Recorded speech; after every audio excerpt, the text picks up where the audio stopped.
make it count. Some good follow through to the downside in US dollar yen. Let me just refresh this and we'll get things going here on TGH. That didn't do it. Maybe now. Okay, we're live. See if I could figure this out. Post this. Okay, let's go to work. All right, so the yen, everyone was prepped for the NFP, looking for a strong number to short US dollar yen at new highs, which was exactly the scenario we had on this candle. Divergence was big. Put out some sells this last night. Already have about 50 pips, 60 pips. You could take half, but I think that this could be the beginning of a big decline to the downside in US dollar yen, which means a stronger yen. So I think that first stop is going to be, 56 is obvious, but possibly back to 53.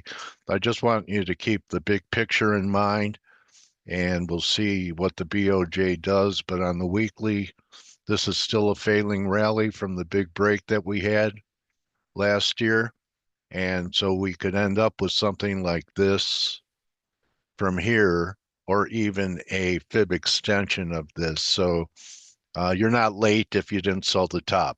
Just, keep in mind you probe with your original risk, and then you take partials, and then you protect your partials by moving up the stop to a minimum of BE. So your Euro USD, we went to the 61.8 level. There's more and more talk of sub parity. Maybe that's going to happen, but I think there's at least a pretty good rally that's going to set up here. We do have some divergence. It's not the greatest. We're under 30. But, this is a very crowded trade. No one likes the euro. It's the most hated currency, kind of analogous to miners are the most hated group of stocks, even to gold and silver bulls. You could say dollar bears, even dollar bears can't see a good case fundamentally for euro. And you guys know I'm more of a technician. I talked about that as we begin to disengage more and more from Europe, that there would be a drift towards China. There were news reports, the UK, and they need help, but their prime minister was when the pound and gilts were melting last Friday. Where was she? In China. So as we withdraw and leave space there, you're going to see China moving in, and she didn't come to Washington for help. She went to China. So keep that in mind as being a possible reason for the euro to be able to make a move against the dollar as things realign geopolitically. The commodity currencies are the strongest. We're not getting to the levels that I wanted to buy. I think they're down there on the weekly or the daily. It's not that far away. It's about, I think, 60, 70 pips away. It's on the weekly. So write this number down. Maybe you could try it there with a 100 pip stop. Don't use a lot of leverage.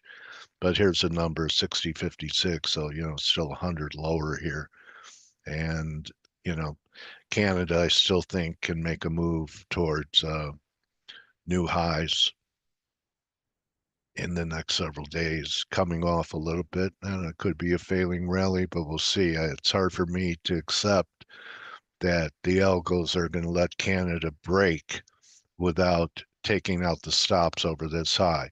And I know there are more stops over this high because this high did not take out the stops. So they continue to build. That's where everyone's buy stop at short Canada right now is above 144.67. So I'd like to see that taken out first. It's only 60 pips away. The gold and silver, gold silver ratio, I talked about Friday, might be on its way up to a new high. Um, Looks pretty good, but if I'm right about the dollar, maybe it's just a right shoulder. But silver's action is pretty negative. If we start taking out 29 and a half, then you're talking 28 and a half and then 27, which still are my targets going forward. And I wanted to spend some time on TLT because I am expecting yields to come in a little bit. The 10-year was much stronger on Friday and really never gave up the gains, while TLT, which has been under more pressure as of late than the short end of the curve, actually wasn't down that much, down about 40 on a massive beat on the employment. So I am looking for a rally. We might have a 3 here. Okay, shorter term, looking for a rally. Um, yeah, let's look at the 30-minute. It'll show it. So here's 1, and here's 2, and maybe we get one more shot down on. We have a couple of inflation numbers, maybe there. What puts the pressure on for one more low there? But I really wanted to take it to the weekly because we have to rally from here and around this area for this reason. Look at this 85 area right here. Look left. Here's a touch, and this was a major low. So, and then once we got back above this level, we pulled back. Here we are again. So we could get a bounce here. But if you take a measured move, and I don't know what would push it there, from 100 to 85, and maybe we put in like a right shoulder. But next time under 85, that's 15 handles. That's going to take you down towards 70, which would be a third drive. Okay. So I think I covered most of everything except risk.